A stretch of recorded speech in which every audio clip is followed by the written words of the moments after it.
உங்களுக்கு bank statements இருக்குது, உங்களுக்கு இவ்வளோ பெரிய ஹோல்டு இருக்குது, நீங்கள் இன்ஃப்ளூயன்சர், நீங்கள் வந்து ஏன் இப்படி பதறீங்க, நீங்கள் ஏன் இப்படி வீடியோ போடுறீங்க? என்னோட பொசிஷனில் இப்போ யாராக இருந்தாலும் அந்த வீடியோ பார்க்குற யாராக இருந்தாலும் அந்த ஜஸ்டிஃபைடு தான். என்னோட ஃப்ரஸ்ட்ரேஷனை நான் அப்படி பேசியிருக்கேன். நான் அந்த பொசிஷனில் நெக்ஸ்ட்டு என்ன பண்ணுன்னு தெரியாமல் நான் பேசியிருக்கேன்.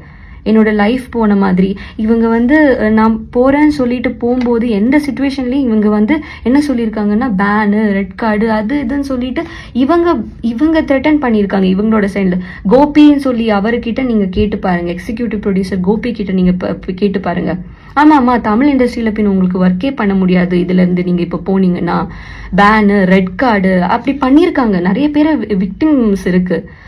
எனக்கு இந்த விக்டிம் கார்டு இது பண்ணும், அதெல்லாம் எனக்கு எந்த இது தேவையில்லை.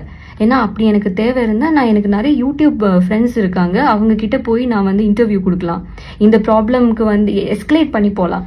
என்னோட பேஜில் நான் போட்டிருக்கேன். அது எந்த யாரையும் டிஃபமேஷன் நீங்கள் சொல்கிற மாதிரி அக்யூசேஷன், அலிகேஷன் இதுக்காக இல்லை. எனக்கு வந்து justice, I need justice.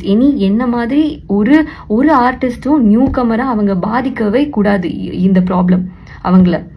They are actually dreamers. நீங்களும் வந்து ஸ்க்ராட்சில் இருந்து தான் நீங்கள் ஸ்டார்ட் பண்ணியிருக்கீங்க. இவ்வளோ பெரிய எம்பையர் நீங்கள் பில்ட் பண்ணியிருக்கீங்க.